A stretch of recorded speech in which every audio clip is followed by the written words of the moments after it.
Hello everyone, आज हम लेके आए हैं आपके लिए एक इम्पॉर्टेंट टॉपिक सीयूईटी से रिलेटेड। जैसे कि आपको पता है आज है तारीख, आपको पता है सीयूईटी बहुत पास आती जा रही है, जैसे जैसे डेट बढ़ती जा रही है। तो जैसे कि आज डेट है, हमारे पास 7 मई है आज। आपको पता है जैसे जैसे डेट आगे बढ़ रही है वैसे वैसे सीयूईटी एग्ज़ाम भी आपका क्लोज आते जा रहा है। जैसे कि 21 से उस जो 21 के आगे वाला वीक शुरू होगा, तब से आपके सीयूईटी एग्ज़ाम शुरू हो जाएंगे। मतलब बहुत ज़्यादा इस बार लंबा तो, जैसे पिछली बार तो बहुत 2-3 महीने तक, लगभग 2 महीने तक चला था, जुलाई में अगस्त में चला था एग्ज़ाम। बट इस बार तो थोड़ा शॉर्ट टाइम के लिए हो रहा है। बट अगेन सीयूईटी एग्ज़ाम पास आ रहा है, तो आपके लिए ये इंपॉर्टेंट है लास्ट टाइम में कि अब ये नहीं आए कि आपको पूरा सब पढ़ना है। अगर आपने सब कुछ पढ़ लिया, वेल एंड गुड, आप बहुत अच्छी पोजीशन में हैं और आप अच्छा स्कोर करेंगे। बट अगर आप ऐसे स्टूडेंट हैं जो अब भी थोड़े से हो रहे हैं कि कौन सा टॉपिक पढ़ना चाहिए या क्या नहीं पढ़ना चाहिए, तो आज मैं कुछ टॉपिक की लिस्ट लाया हूँ जो कि आपको पढ़ के ही जाना चाहिए। हो सकता है इसमें मैंने लगभग सारे टॉपिक कुछ कुछ तो कैसे कवर कर रखे हैं, बट ऐसा है कि मैंने मैक्सिमम ऐसे टॉपिक कवर करे हैं जहाँ से मेजरली सवाल आते हैं। जैसे मैंने क्वेश्चन कुछ कुछ सॉल्व कराए थे, और जैसे प्रीवियस ईयर में भी आ रखे हैं, तो उस हिसाब से है। और हमारी आजकल वीडियो नहीं आ रही, जो उसका मेन रीज़न है तो कि हम आजकल आपके लिए टेस्ट सीरीज प्रिपेयर कर रहे हैं मैथ्स की, और जो फिजिक्स केमिस्ट्री जितनी साइंस कोर्सेज की टेस्ट सीरीज हैं। जैसे मैं तो साइंस कोर्सेज की टेस्ट सीरीज प्रिपेयर कर रहा हूँ, तो उस वजह से आपकी वीडियोस नहीं आ पा रही, बिकॉज मेरे को लगता है कि अब लास्ट टाइम में वीडियो से ज़्यादा इंपॉर्टेंट टेस्ट सीरीज है। फिर भी अगर आपकी कोई डिमांड है, कोई वीडियो पर्टिकुलर उसमें बनवानी है किसी टॉपिक में, किसी क्वेश्चन प्रैक्टिस में, मैंने कुछ चैप्टर्स को करा रखी है जो जैसे जैसे डिमांड थी आपकी, जैसे मैट्रिक्स डिटरमिनेंट थी जो इंपॉर्टेंट है, लिमिट, कंटिन्यूटी, प्रोबेबिलिटी, ये सब मैंने करा रखा है। फिर भी अगर आपको कोई टॉपिक लगता है कि जिसकी आपको वीडियो चाहिए, तो आप कमेंट सेक्शन में लिख सकते हैं, मैं उसकी वीडियो भी बनाने की कोशिश करूंगा साथ साथ टेस्ट सीरीज के साथ साथ। और आप हमारे ऐप पे जुड़ जाइए, हमारे ऐप में फ्री टेस्ट सीरीज आ रही है, मॉक टेस्ट है, तो आप उसे दे सकते हैं। वो भी हमने सब प्रिपेयर करी है, तो उसी चीज़ में हम आजकल लगे हुए हैं आपकी टेस्ट सीरीज के लिए, बिकॉज लास्ट टाइम में टेस्ट सीरीज बहुत इंपॉर्टेंट हो जाती है। तो मैं आपसे कहूँगा कि आप सब टेस्ट सीरीज भी अटैम्प्ट करिए, टेस्ट भी अटैम्प्ट करिए। तो आज हम कुछ ऐसे ही टॉपिक लेके आए हैं कि जिसमें लास्ट मतलब 15 डेज से तो बहुत ही कम बचे हैं, बट जिसका एग्जाम 21 की बहुत बाद है, जैसे 25-27, तो उसके लिए तो 15 डेज अब भी हैं। बट जिसका 21 का है तो उसके लिए कुछ ही डेज बचे हैं, तो उसके लिए आपको इन टॉपिक्स में तो जरूर करके जाना है। मतलब इन टॉपिक्स को छोड़ नहीं सकते आप एग्जाम में, बिकॉज इनमें से एक एक दो दो क्वेश्चन मिल ही जाते हैं आपको। जैसे क्या होता है, मैट्रिक्स से बहुत सारे, इस मैट्रिक्स एंड डिटरमिनेंट दोनों चैप्टर साथ ले रखे हैं। इन दो चैप्टर से पिछले यार बहुत सारे क्वेश्चन आए थे, बहुत सारे क्वेश्चन, खूब सारे क्वेश्चन आए थे। तो आपको क्या टारगेट होना चाहिए कि जो इस वाले चैप्टर है तो आप अच्छे से करके जाना है। अब मैं इसको कुछ टॉपिक आपको बता रहा हूँ, लिख के आया हूँ, मैं एक और बता रहा हूँ। जैसे मैट्रिक्स मल्टीप्लिकेशन है, दो मैट्रिक्स की मल्टीप्लाई करनी आपको आनी चाहिए। बट ऐसे डायरेक्ट क्वेश्चन नहीं आता, बट ऐसे बहुत सारे इसके एप्लीकेशन में क्वेश्चन आते हैं। जैसे ए बी, आपने देखा होगा ए बी, ए दे रखा है, बी दे रखा है, ए बी निकालना है, या कुछ ऐसे टाइप का दे रखा है इक्वेशन जहाँ दे रखी है, और ए बी के फॉर्म में कुछ दे रखा है वो निकालना है। या और हाँ, लंबी चौड़े ऐसे दे रखा है, a square plus b square plus a b equal to 0, तो उसमें कहीं ना कहीं मैट्रिक्स मल्टीप्लिकेशन इंपॉर्टेंट है। और मैट्रिक्स के हर एक क्वेश्चन में मतलब मैट्रिक्स मल्टीप्लिकेशन तो काम आता ही है, क्लियर है। और सिमेट्रिक, स्क्यू सिमेट्रिक, आपको पता ही है, मैंने जब लिया था इसमें कितने क्वेश्चन आए थे, बहुत सारे क्वेश्चन आए थे। और आने वाले जो ओसवाल के मॉक टेस्ट है उसमें भी इसके बहुत सारे क्वेश्चन थे। प्रॉपर्टी आनी चाहिए, जैसे ए, जैसे सिमेट्रिक के क्या होता है, तो ए ट्रांसपोज ए के इक्वल होता है। स्क्यू सिमेट्रिक में वैसे क्या होता है, A transpose equal to minus A होता है। तो आपको सब आने चाहिए सब। और ट्रांसपोज ऑफ मैट्रिक्स निकालना आना चाहिए, ये भी इंपॉर्टेंट है। इसकी प्रॉपर्टी आनी चाहिए, मैंने करा रखी है वीडियोस में। कैलकुलेशन ऑफ डिटरमिनेंट आना चाहिए आपको, डिटरमिनेंट कैसे कैलकुलेट करते हैं। और माइनस को फैक्टर इंपॉर्टेंट चीज़ है। जैसे कोई कोई डिटरमिनेंट दे रखी होती है बहुत सारी वैल्यू, उसमें बोल रखा है कि इस वाले जो एलिमेंट है इसका माइनर बता दो। तो ये सिंपल, अगर आपको माइनर को फैक्टर नहीं आता तो आपका क्वेश्चन गया। आता है तो आपके आराम से 5 नंबर आ जाएंगे। देन एडजॉइंट ऑफ मैट्रिक्स, अगर माइनर को फैक्टर आ गए तो आप एडजॉइंट ऑफ मैट्रिक्स निकाल सकते हैं। तो आप देख सकते हैं कितनी चीज़ें इंटर रिलेटेड है। जैसे आपको डिटरमिनेंट आना चाहिए, फिर डिटरमिनेंट से आपको माइनर को फैक्टर आ जाएगा। अगर माइनर को फैक्टर आ जाएगा तो फिर आपको एडजॉइंट निकल जाएगा आपका। उसी तरीके से आपका इन्वर्स, इन्वर्स भी एडजॉइंट से निकलता है। इन्वर्स आपको फॉर्मूला आप पता होगा, ए इन्वर्स का, ए इन्वर्स का फॉर्मूला आपको आना चाहिए, इंपॉर्टेंट है। और फॉर्मूला ऑफ एडजॉइंट जैसे भी, जैसे आपको ये पता होगा, ए एडजॉइंट का डिटरमिनेंट, इसके जो फॉर्मूला होता है डिटरमिनेंट ऑफ, जो यहाँ पे होता है ए की पावर n-1, वैसे ही सिमिलरली जो होता है ए इंटू एडजॉइंट ऑफ ए। तो इस टाइप के जो फॉर्मूले होते हैं ये आपको आने चाहिए। क्या होता है, ये आपको आने चाहिए, वाले टाइप के फॉर्मूले, वाले टाइप के फॉर्मूले, जितने भी फॉर्मूले होते हैं वो यहाँ पे इसमें ही आता है, फॉर्मूले ऑफ एडजॉइंट में। उसी तरह से एक टॉपिक है सॉल्विंग ऑफ लीनियर इक्वेशन, जिसमें मैंने आपको करा रखा है लीनियर इक्वेशन को सॉल्व करने का अलग से टॉपिक ले रखा है छोटा सा। लास्ट ईयर इसके थोड़े कम क्वेश्चन आए थे, बट अगेन ऐसा नहीं है कि लास्ट ईयर कम क्वेश्चन आए तो मैं हटा दूँ, इस टॉपिक को नहीं इसमें इंक्लूड करा। मैंने इंक्लूड इसलिए करा बिकॉज जो ये क्वेश्चन, ये टॉपिक जो है वो आप जैसे देखा होगा ये इंपॉर्टेंट टॉपिक में आते हैं। जैसे कुछ टॉपिक है, भले ही पिछली बार नहीं आया, पर क्या पता एक ही बार, बहुत सारे कहते हैं कि पिछली बार नहीं आया तो इस बार भी नहीं आएगा, बट ऐसा नहीं है, क्योंकि एक ही बार एग्जाम हुआ है, उसमें उन लोगों ने नहीं दे रखे थे। बट क्या पता आने वाले जितने और सालों में एग्जाम होंगे तो उसमें ये टॉपिक दे रखा हो। तो ये इंपॉर्टेंट टॉपिक है, सॉल्विंग ऑफ लीनियर इक्वेशन, आपको आना चाहिए सॉल्यूशन निकालने। यूनिक सॉल्यूशन कब है, इनफाइनाइटली कब है, कब नो सॉल्यूशन आएगा, ये सब निकालना आना चाहिए, इक्वेशन के फॉर्म में आते हैं क्वेश्चन। नेक्स्ट टॉपिक है लिमिट, कंटिन्यूटी एंड डिफरेंशियबिलिटी। मैं तीनों को एक साथ लिख के लाया हूँ, लिमिट, कंटिन्यूटी और डिफरेंशियबिलिटी। तो आपको method of solving of limits आनी चाहिए, किस तरह से फैक्टराइजेशन काम आता है, किस तरह के रेशनलाइजेशन काम आता है जहाँ जहाँ, और किस तरीके से सब्स्टिट्यूशन काम आता है। ये आपको मैंने सब करा रखा है, चाहे तो आप मेरी वीडियोस में देख सकते हैं किस तरीके से मैंने सब करा रखे हैं। फैक्टराइजेशन, रेशनलाइजेशन और सब्स्टिट्यूशन ये लिखवाया था मैंने आपको नोट्स वाले वीडियोस में। और इसके बाद आता है एल हॉस्पिटल रूल, जिसमें इंडिटरमिनेट फॉर्म आती है, 0/0 की फॉर्म आ जाती है, या इन्फिनिटी/इन्फिनिटी की फॉर्म आ गई ऐसी। तो इसमें क्या होता है हमारे पास, तो एल हॉस्पिटल लग जाता है इसमें। तो हम एल हॉस्पिटल करके डिफरेंशियबिलिटी रूल होता है, जिसमें डिफरेंस ऊपर नीचे वाले फंक्शन को नीचे वाले को डिफरेंशिएट कर देते हैं। कहीं ना कहीं वो लिमिट फिर बाद में हम डालते हैं तो उसकी वैल्यू फाइनाइट वैल्यू हो जाती है। एल हॉस्पिटल उसमें काम आता है। एक्सपोनेंशियल और लॉगरिथमिक लिमिट के फॉर्मूले आपको आना चाहिए, e⁻x−1/x का फॉर्मूला आना चाहिए आपको, क्या होता है फॉर्मूला। वैसे ही लॉग, जो भी लॉग का फॉर्मूला होता है वो भी आना चाहिए। कंटिन्यूटी ऑफ फंक्शन आना चाहिए, जैसे LHL इक्वल, आपको बता रखा है मैंने, ये बहुत सारे क्वेश्चन ये थे इसको, LHL equal to RHL is equal to function की वैल्यू आनी चाहिए, तभी फंक्शन कंटिन्यूस होता है, कंडीशन होती है। और इस टाइप के बहुत सारे क्वेश्चन आए, जैसे A B की वैल्यू निकालना और चेक करना कि इस पॉइंट में कंटिन्यूस है नहीं है, या किस समय RHL की वैल्यू इक्वल आ रही है, किस समय नहीं आ रही, कहाँ कंटिन्यूस होगा कहाँ नहीं होगा, ये आपको पता होना चाहिए। उसी तरीके से चेकिंग डिफरेंशियबिलिटी, कहाँ फंक्शन डिफरेंशिएबल है कहाँ नहीं है। जैसे आप एक क्वेश्चन आया था सम मॉड साइन एक्स कहाँ डिफरेंशिएबल नहीं है, और मैंने आपको वो भी बता रखा है मॉड वाला कि मॉड कहाँ डिफरेंशिएबल नहीं होता, जहाँ एक शार्प पॉइंट आया था वहाँ डिफरेंशिएबल नहीं होता। तो डिफरेंशिएबिलिटी के क्वेश्चन भी आ जाते हैं, ये कुछ भी क्वेश्चन आ सकता है, छोटा सा क्वेश्चन आ सकता है, जैसे कि कुछ ऐसे मॉड के अंदर क्वेश्चन इक्वेशन बना दी तो ये कहाँ डिफरेंशिएबल नहीं है बताओ। तो सिंपल आपको इक्वेशन सॉल्व करना आना चाहिए। मॉड की आपको पता ही है, मॉड को मैंने करा रखा है किस तरह के ब्रेक करते हैं प्लस और माइनस में, तो वो आपको आना चाहिए। और फॉर्मुलास एंड फॉर्म्स आनी चाहिए, जैसे फॉर्मुलास डिफरेंशिएबिलिटी की बात चली है डिफरेंशिएशन की। तो डिफरेंशिएशन में आपको पता है कि फॉर्मुलेस होते हैं बहुत सारे, साइन एक्स के, कॉस एक्स के, ट्रिग्नोमेट्री के, लॉग के, जितने फॉर्मुले होते हैं सब आपको आने चाहिए। पहली बात तो फॉर्म्स आनी चाहिए, जैसे कि आपको पता है एक वाली फॉर्म होती है x⁻x की, तो इसमें क्या करते हैं लॉग ले लेते हैं, दोनों तरफ लॉग लेते हैं यहाँ भी और यहाँ भी लॉग लेके सॉल्व कर देते हैं, कहीं ना कहीं फिर इसकी सिंपल वैल्यू आके हम सॉल्व कर सकते हैं। और इस तरीके से आपने एक क्वेश्चन यहाँ भी देखा था, x इक्वल टू √y+1 कुछ ऐसे करके, जहाँ रिपीट होती है वैल्यू कहीं ना कहीं ऐसे करके, मतलब मैं ये अपनी तरफ से लिखा है बट ऐसा करके रिपीट होती है कहीं ना कहीं वैल्यू ऐसे।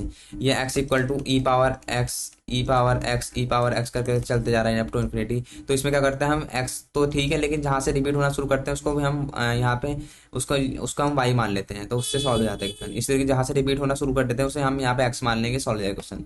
तो आपको फॉर्म आनी चाहिए, फॉर्म आ जाती है क्वेश्चन एग्जाम में, आपको लेकर टफ है बट हमने करा रखी है चीज़, और ये आपको अगर आती है तो आराम से 5 नंबर मिल जाएंगे। तो ये टॉपिक से मैं आपको एकदम थोड़ा आराम से बता रहा हूँ, ताकि आप अगर आप भी नहीं पढ़े हैं आपने तो आप एक बार लुक एक देख के चले आए इन्हें, जैसे कि इतना कोई भारी नहीं है तो, बट आप मैं नहीं कह रहा कि सारे क्वेश्चन सॉल्व करके जाइए, बट आप टॉपिक का लुक ले लीजिए। जैसे आपको आना चाहिए कि जैसे कुछ कुछ फंक्शन है कहाँ डिफरेंशिएबल नहीं है, अगर आपको थोड़ा बहुत आता है, अगर मान लो क्वेश्चन आपने जो कर रखा है उसमें से आ गया तो आपके आराम से नंबर मिल जाएंगे। तो आप करके जाइए टॉपिक ये सब चीज़ें। नेक्स्ट हमारे पास इंटीग्रेशन। तो इंटीग्रेशन में तो ज़्यादा कोई इंपॉर्टेंट है नहीं, मतलब मेनली इंटीग्रेशन में क्या होता है, अलग अलग टाइप के क्वेश्चन होते हैं, हमें ज़्यादा से ज़्यादा क्वेश्चन प्रैक्टिस आनी चाहिए। क्वेश्चन प्रैक्टिस आती है तो इंटीग्रेशन के फॉर्मूले हो जाएंगे, इंटीग्रेशन के क्वेश्चन हो जाएंगे। फिर भी इसके लिए जितने फॉर्मूले से हमें सबको याद होना चाहिए, अगर फॉर्मूले से याद नहीं है तो क्वेश्चन नहीं हो पाएंगे, सिंपल सी बात है, बिकॉज इंटीग्रेशन के फॉर्मूले बहुत इंपॉर्टेंट है। पार्शियल फ्रैक्शन फॉर्म आनी चाहिए हमें, किस तरह से पार्शियल फ्रैक्शन सॉल्व करते हैं, इंटीग्रेशन बाय पार्ट्स आना चाहिए। और जिस जैसे डिफरेंशिएशन में वो प्रोडक्ट रूल होता है यूवी वाला, जैसे यूवी इसमें भी वैसे ही वो होता है, इंटीग्रेशन बाय पार्ट्स होता है, तो आपको वो भी आना चाहिए। डेफिनेट इंटीग्रेशन की प्रॉपर्टी आनी चाहिए, बहुत इंपॉर्टेंट है ये, वेरी इंपॉर्टेंट।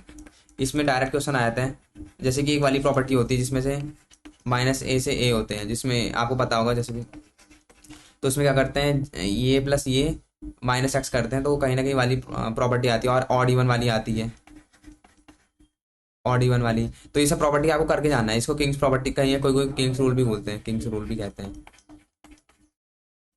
तो आपको ये सब आना चाहिए, ऑड इवन वाली आनी चाहिए, और ये वाली आनी चाहिए, इसमें -a से a ले जाते हैं और 0 से a भी ले जाते हैं, वाली भी आनी चाहिए। वो सब किंग्स प्रॉपर्टी के ही पार्ट होते हैं अलग अलग, मतलब कहीं ना कहीं ये आपको ये वाली प्रॉपर्टी आनी चाहिए, जैसे -a से a ले जाते हैं, उसमें -a की जगह 0 कर देते हैं, बस यही होता है। बस सब में होती है एक ही चीज़ है, 0 + a -a to a होना चाहिए। और ऑड इवन वाली प्रॉपर्टी होती है वो भी इंपॉर्टेंट होती है। तो इंटीग्रेशन में मेनली आपको क्या है, क्वेश्चन प्रैक्टिस होनी चाहिए इंटीग्रेशन में। तो उसके अलावा भी मैंने लिख दिया आपको, सब फॉर्मुलेस आनी चाहिए, सब चीज़ें होनी चाहिए। नेक्स्ट है एप्लीकेशन ऑफ इंटीग्रल, जिसको हम एरिया भी बोलते हैं, एरिया वाला चैप्टर। तो इसमें बात करें, एरिया निकालना आना चाहिए, ज़्यादा टफ नहीं है, बट आपको अगर कोई भी कर्व की लाइन की नॉलेज है, मेनली आपको पैराबोला लाइन और सर्कल की नॉलेज होनी चाहिए। सर्कल की इक्वेशन क्या होती है, उसे कैसे रिप्रेजेंट करते हैं, जैसे X square plus Y square equal to 25। तो इसमें रेडियस क्या है आपको आना चाहिए, रेडियस हमारा 5। तो इस तरीके से ऐसे सर्कल बनाओगे आप, ऐसे 5 सेंटीमीटर यूनिट की। और मान लो पैराबोला है तो उस तरीके से ऐसा कुछ पैराबोला की इक्वेशन दे दी, फिर आपसे बोला यहाँ पे इसका एरिया बताओ, तो उस तरीके से आप सॉल्व कर सकते हैं। बट अगेन इसके लिए आपको इनकी एरिया बिटवीन आना चाहिए, उससे पहले भी आपको इनकी इक्वेशन पहचाननी आनी चाहिए, इनको डायग्राम में ड्रॉ करना आना चाहिए सही तरीके से, और उस तरीके से आपको लिमिट लेनी आनी चाहिए। बिकॉज अगर आपने गलत लिमिट ली तो अगेन वो लिमिट, इसमें क्वेश्चन में लिमिट पुट करते हैं तो आपकी गलत लिमिट पुट जाएगी, जिसकी वजह से आंसर गलत हो जाएगा। तो आपको आना चाहिए, एरिया निकालना आना चाहिए। जैसे सिंपल से चैप्टर है, कुछ क्वेश्चन सॉल्व करेंगे तो आपको समझ आ जाएगा बस। नेक्स्ट है एप्लीकेशन ऑफ डेरिवेटिव। तो ये भी इंपॉर्टेंट चैप्टर है। इसमें से जैसे slope of tangent, slope of normal, D X by D Y, slope of normal, similarly D Y by D x निकालना चाहिए। किसी फंक्शन दे रखा है उसका स्लोप तुरंत निकालना आना चाहिए। रेट ऑफ चेंज आना चाहिए। आप इसमें वर्ड प्रॉब्लम आती है कुछ कुछ, जैसे केस बेस बन के आ सकता है रेट ऑफ चेंज में। कुछ केस दे दिया आपके पास कि ये इस तरीके से चेंज हो रहा है, या कुछ रियल लाइफ एग्जाम्पल दे देगी, कोई ये दौड़ रहा है या कुछ ऐसे, इसका रेट इस तरीके से चेंज हो रहा है। ट्रेन प्रॉब्लम दे दी आपको, कोई ट्रेन आ रही है उसका रेट इस तरीके से चेंज हो रहा है, तो उस तरीके से आपको रेट चेंज वाले क्वेश्चन दे सकते हैं। और उसमें 2-3 चीज़ और ऐड करके उसमें और 3-4 क्वेश्चन बना सकते हैं। तो रेट चेंज क्या आपको आना चाहिए, कॉन्सेप्ट आना चाहिए, इसके क्वेश्चन थोड़ा ट्राई कर सकते हैं आप। मैक्सिमम मिनिमम क्या आना चाहिए, और इसमें आपको फर्स्ट डेरिवेटिव सेकंड डेरिवेटिव आना चाहिए। फर्स्ट डेरिवेटिव सेकंड डेरिवेटिव निकालना कि कौन सी कंडीशन होती है मैक्सिमा की, कौन सी कंडीशन होती है मिनिमा की, सेकंड डेरिवेटिव फर्स्ट डेरिवेटिव। तो आपको आना चाहिए सब, d Y by D x और d two y by D x निकालना आना चाहिए। एंड कंडीशन चेक करनी भी आनी चाहिए आपको यहाँ पे कि क्या मिनिमम की कंडीशन है क्या। और यहाँ पे आपको एक और स्लोप के बाद निकालने के बाद इक्वेशन भी निकालनी आनी चाहिए, equation of tangent, equation of normal. तो ये सब चीज़ें निकालनी आनी चाहिए। इसी तरीके से रिलेटेड इससे कुछ और क्वेश्चन घुमा के बना सकते हैं। तो अगेन आपको ये सब आता है, स्लोप निकालना, टेंजेंट निकालना, इक्वेशन निकालना, थोड़ा बहुत इधर उधर करेगा क्वेश्चन। बट अगेन आपको बेसिक चीज़ आती है तो आप क्वेश्चन कर लोगे। मेन चीज़ आपको फोकस करना है बेसिक चीज़ पे। अगर आपको बेसिक चीज़ क्लियर है तो आपको थोड़ा अगर क्वेश्चन इधर उधर करेगा तो आपको हो जाएगा। और नेक्स्ट चैप्टर है हमारा डिफरेंशियल इक्वेशन। डिफरेंशियल इक्वेशन सबसे इंपॉर्टेंट टॉपिक है, ऑर्डर डिग्री। ये तो हमारे सारे एक क्वेश्चन यहाँ से आना गारंटेड है, बिकॉज हमने जब क्वेश्चन देखे थे, जैसे ओस वाले कुछ क्वेश्चन देखे थे, थोड़े मैंने मॉक टेस्ट कराए थे, तो उसमें ऑर्डर डिग्री के बहुत सारे क्वेश्चन आए थे, अलग अलग इक्वेशन में आने चाहिए। बट आपको पहचाना आना चाहिए कि ऑर्डर डिग्री डायरेक्ट भी नहीं निकलती, कुछ जहाँ डायरेक्ट लीनियर फंक्शन नहीं होता वहाँ तो हमें सॉल्व करना पड़ता है, तब आती है ऑर्डर डिग्री। ऐसा नहीं है कि हर क्वेश्चन में डायरेक्ट ऑर्डर डिग्री निकल जाएगी। तो आपको क्लियर होना चाहिए, ऑर्डर डिग्री आना चाहिए। क्वेश्चन एक ना एक क्वेश्चन तो मिल जाता है एग्जाम में। होमोजेनियस इक्वेशन आपको आनी चाहिए सॉल्व करनी, जैसे आपको पता है वाई की जगह एक्स टी पुट करते हैं। जैसे होमोजेनियस इक्वेशन जहाँ आती है हमारे पास, ये एक्स बराबर वी टी पुट करते हैं, मतलब वाई बराबर वी टी पुट कर देते हैं, एक्स बराबर वी टी पुट करते हैं, कुछ इस टाइप की इक्वेशन होती है। तो हम मतलब वेरिएबल में पुट करते हैं, तो आपको आना चाहिए ये भी। वेरिएबल सेपरेबल आनी चाहिए आपको, किस तरीके से हम, जैसे अब मिक्स इक्वेशन दे दिया X square plus Y square plus X Y और डी एक्स डी वाई करके दे दिया हमें यहाँ पे। तो आपको आना चाहिए कि एक्स टाइप एक्स के जितने भी टर्म्स है वो डी एक्स के साथ आए, वाई वाले जितने टर्म है वो वाई के साथ आए। तो उस तरीके से आपको आना चाहिए सब क्वेश्चन करने। तो इसको होमो वेरिएबल सेपरेबल एक इंपॉर्टेंट फॉर्म में आनी चाहिए आपको। और लीनियर डिफरेंशियल इक्वेशन की तो सबसे इंपॉर्टेंट फॉर्म है इन तीनों में से, तो ये आपको आना चाहिए। इसमें से एक इंपॉर्टेंट एक और चीज़ है इंटीग्रेटिंग फैक्टर, इसके भी क्वेश्चन आ जाते हैं।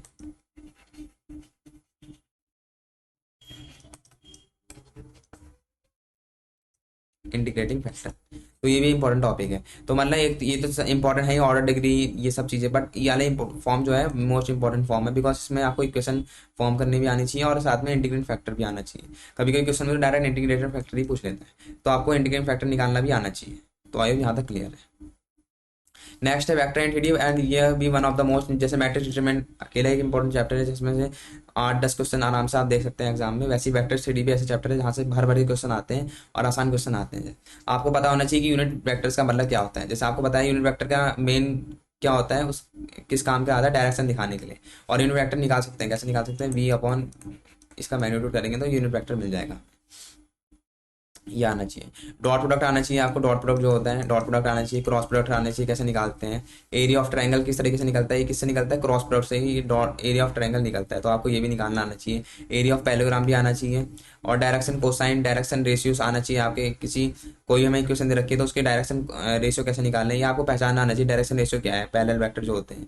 शॉर्टेज डिस्टेंस निकालना आना चाहिए, शॉर्टेज डिस्टेंस के ऊपर भी क्वेश्चन आया था कभी कभी direct. Angle between two lines two planes आना चाहिए, या एक लाइन और प्लेन के बीच में एंगल। तो ये सब चीज़ डॉट प्रोडक्ट का ही है एप्लीकेशन, तो आपको आना चाहिए किस तरीके से। अगर आपने वेक्टर स्टडी आप थोड़ा सा विजुअलाइज करके पढ़ेंगे रादर देन कि आप फॉर्मूले रट के जाएंगे या फिर खाली ऐसे क्वेश्चन देख लिया हो जाएगा। अगर आप उसको विजुअलाइज करके पढ़ेंगे तो आपको आ जाएगा। जैसे एंगल बिटवीन टू लाइन क्या होता है आपको पता है, जैसे दो लाइन है, अब कैसा एंगल निकलेगा उसमें, उस एक इसका पैरेलल वेक्टर लेंगे, इसका पैरेलल वेक्टर लेंगे, दोनों को पैरेलल वेक्टर के बीच में एंगल निकलता है, ना कि वेक्टर के लाइन के। लाइन का तो इक्वेशन होती है, बस हम उसमें से हम पैरेलल वेक्टर लेते हैं और उसके बीच का एंगल निकालते हैं।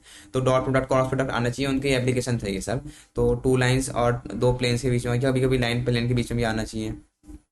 और एक क्वेश्चन आता है पॉइंट और इमेज का, कि एक पॉइंट दे रखा है और ये प्लेन है कोई, तो कुछ ऐसा करके आता है कि इसकी यहाँ पे इमेज है, तो वो बताओ फुट ऑफ द परपेंडिकुलर आता है कि इससे फुट ऑफ द परपेंडिकुलर क्या बनेगा, इसकी इमेज की किस पॉइंट पे बनेगी। तो इस टाइप के इस वाले कॉन्सेप्ट से भी क्वेश्चन आते हैं। तो इस टाइप के क्वेश्चन अगर आपको दिख रहे हैं तो आप प्रैक्टिस करके जाइए, दो तीन क्वेश्चन प्रैक्टिस करके जाइए, क्या पता एग्जाम में मिल जाए आपका, हो जाए क्वेश्चन हो जाए आपका। तो ये टॉपिक आपको ध्यान रखना है, जितने भी टॉपिक डिस्कस करें ये इंपॉर्टेंट टॉपिक्स हैं।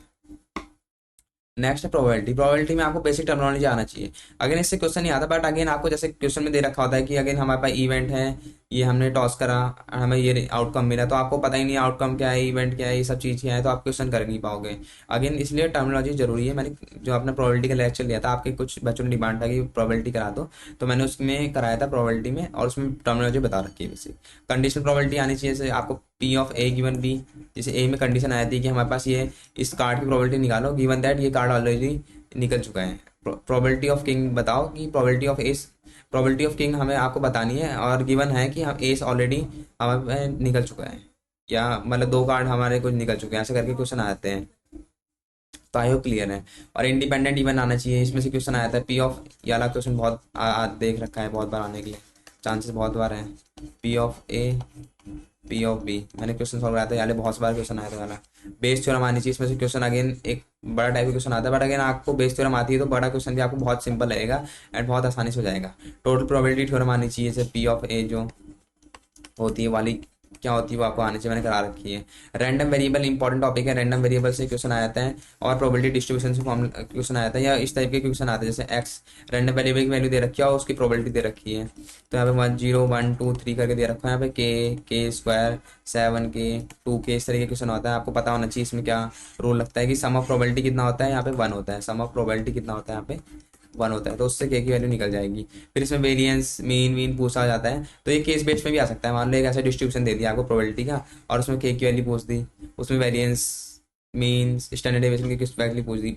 अगेन वो क्या चेक करते हैं आपको कि इस टॉपिक की आपको नॉलेज है नहीं है, केस बेस पे सिंपल आपको नॉलेज होनी चाहिए। सम ऑफ प्रोबेबिलिटी 1 होता है, तो अगेन इससे आंसर निकल जाएगा। सिंपल कॉन्सेप्ट है, सम ऑफ प्रोबेबिलिटी 1 होता है, इससे के की वैल्यू आराम से निकल जाएगी। तो ऐसे क्वेश्चन आते हैं, मैंने आपको करा रखे हैं, ये बहुत आसान क्वेश्चन होता है, बस इसमें क्वेश्चन मैंने कि सॉल्व करना है, आपको आंसर आ जाएगा। नेक्स्ट टाइम हमारे पास रिलेशन ऑफ फंक्शन, इस वाले चैप्टर से भी क्वेश्चन आते हैं, थोड़े कम आते हैं, बट अगेन ऐसा नहीं है कि आप छोड़ के जा सकते हैं, कुछ आप टॉपिक है जो करके जाना पड़ेगा आपको। इस वाले टॉपिक से क्वेश्चन मिल जाता है आपको, मान लो पेपर है आपको तो दो तीन क्वेश्चन मिल जाते हैं, बट अगेन मैट्रिक्स डिटरमिनेंट जैसा चैप्टर है उनमें से इतने ज़्यादा क्वेश्चन तो नहीं, बट क्वेश्चन आपको दिख जाएंगे। और आप अगर इन टॉपिक पढ़ रखे हैं तो आपका क्वेश्चन मिल गया तो आपके अच्छे हैं कि आपके 5 नंबर आ जाएंगे। तो रिफ्लेक्सिव क्या होता है रिलेशन, सिमेट्रिक रिलेशन और ट्रांजिटिव रिलेशन आपको आना चाहिए। फिर इसके बाद में होता है इक्विवेलेंस रिलेशन, क्या होता है जो तीनों को फॉलो करता है वो इक्विवेलेंस होता है। तो इक्विवेलेंस आना, एक मिनट, इक्वी तो इक्विवेलेंस, ओ नो, तो इक्विवेलेंस भी आना चाहिए। इक्विवेलेंस रिलेशन क्या होता है,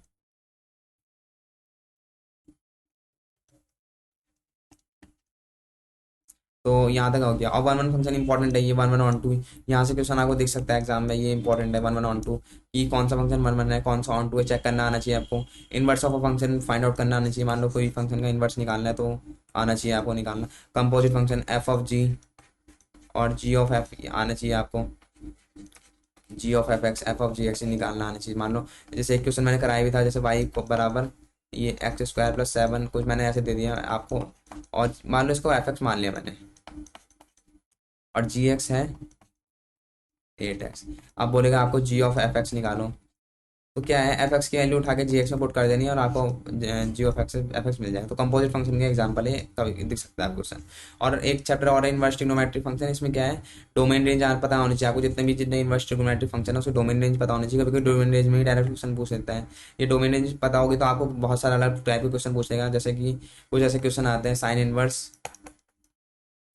2x+1 की कुछ ऐसे मेरे को एग्जैक्टली याद नहीं है, बट ऐसे क्वेश्चन आते हैं जहाँ पे हमें डोमेन रेंज पता होगी तभी हमें कैसे क्वेश्चन कर पाएंगे, बिकॉज आपको पता है टू साइन की जो रेंज होती है, एक्स की वैल्यू निकालो, हाँ तो साइन की वैल्यू जो होती है आपको पता है कहाँ से, साइन इनवर्स की वैल्यू कहाँ से -1 से 1 लाई करती है, तो उसी तरीके से आप फिर इसे सॉल्व कर सकते हैं, जो भी एक्स की वैल्यू आएगी निकल सकते हैं। तो ऐसे क्वेश्चन आए थे साइन में, कॉस इनवर्स में, तो इसमें एक्स की वैल्यू निकालनी होती है। तो आई होप यहाँ तक आपको क्लियर है। अब यहाँ पे है हमारे पास इनवर्स ट्रिग्नोमेट्री के और फॉर्मूले जितने भी होते हैं, चाहे वो साइन इनवर्स, कॉस इनवर्स, जितने भी फॉर्मूले होते हैं आपको सब आने चाहिए इनवर्स ट्रिग्नोमेट्री के। तो आपको सब क्वेश्चन फॉर्मूला आएंगे तभी आप क्वेश्चन सॉल्व कर पाएंगे, बिकॉज इसमें भी फॉर्मूले इंपॉर्टेंट मैटर करते हैं, इसके आपको फॉर्मूले आने चाहिए। यस, और डोमेन रेंज तो ठीक है। अब एक और चैप्टर बचता है हमारे पास, एलपीपी वाला चैप्टर बचता है। तो एलपीपी वाले चैप्टर में कुछ नहीं होता है, बस उसमें आपको ग्राफ जितना होता है वो ग्राफ बनाना आना चाहिए। उसमें फिजिबल रीजन क्या है, सॉल्यूशन रीजन क्या है, फिजिबल रीजन, सॉल्यूशन रीजन क्या है, वो आपको आना चाहिए। और उसमें से क्वेश्चन पूछता है, हाँ इसमें से केस बेस आ सकता है। तो अगेन छोटे चैप्टर है, आप थोड़े क्वेश्चन आप इसमें बुक से पढ़ेंगे, कॉन्सेप्ट बुक से पढ़ेंगे और आपको आ जाएगा। एनपीआईक्यू कर लीजिए आप, इतना टफ चैप्टर नहीं है, आसान है, स्कोरिंग है ये। तो इसमें से मैंने कुछ नहीं लिया बिकॉज छोटा सा चैप्टर है, इसमें 2-3 ही टॉपिक है, वही इंपॉर्टेंट है। तो आपको क्वेश्चन दिखता है ये हर एग्जाम में, मतलब हर एक पेपर में आपको 1-2 क्वेश्चन दिख जाएगा, चाहे तो केस बेस भी आ सकता है इसमें से, ऐसा टॉपिक है ये। तो आपको आना चाहिए ये चैप्टर। तो आज वीडियो में इतना ही, हमने कुछ डिस्कस करें कि इंपॉर्टेंट टॉपिक्स क्या हैं, ये आपको मस्ट डू करके जाने हैं, कि आपको इसको छोड़ने नहीं है। और अगर आप तक कुछ 1-2 टॉपिक मिस कर रखे हैं तो अब ये जाके आप देख सकते हैं। और इसमें से जरूरी नहीं है कि इसमें सही क्वेश्चन आएंगे, बहुत से ऐसे टॉपिक है जो मैंने नहीं लिए हैं इसमें, लेकिन उसमें से टॉपिक आ सकता है, आप कह सकते हैं भैया आपने वो क्यों नहीं लिया। बट अगेन ये टॉपिक ये ऐसे हैं कि जो इंपॉर्टेंट है, यहाँ से क्वेश्चन आपको मैक्सिमम दिखेंगे। मैं नहीं कह रहा कि ये 100% ट्रू है, बट इसमें से मैक्सिमम आपको क्वेश्चन एग्जाम में दिख जाएंगे इस टॉपिक्स में से। तो आपको ये करके जाने टॉपिक्स। अगेन आपको कोई भी एक डिमांड है क्वेश्चन प्रैक्टिस की, या कोई टॉपिक समझ नहीं आ रहा, या कुछ और चैप्टर के हमें कॉन्सेप्ट लेना चाहिए, क्वेश्चन लेना चाहिए, तो आप कमेंट सेक्शन में बता सकते हैं, मैं उसको ले आऊँगा। अभी तो फिलहाल हम टेस्ट सीरीज प्रिपेयर कर रहे हैं, और आप हमारे ड्यूबर्टी ऐप में आके टेस्ट सीरीज का ऑप्शन है उसको ज्वाइन करिए, वो फ्री ऑफ कॉस्ट है। तो आप उसको हर टेस्ट देके आपको एनालाइज करिए कि हाँ आप स्टैंड करते हैं। और आपको कोई भी डिमांड है ड्यूबर्टी से कोई और वीडियो बनानी है, चाहे हिस्ट्री, इंग्लिश या मैथ्स के किसी भी टॉपिक में, तो आप कमेंट सेक्शन में लिख सकते हैं, हम वीडियो बनाने की पूरी कोशिश करेंगे। तो आज की वीडियो में इतना ही, थैंक यू।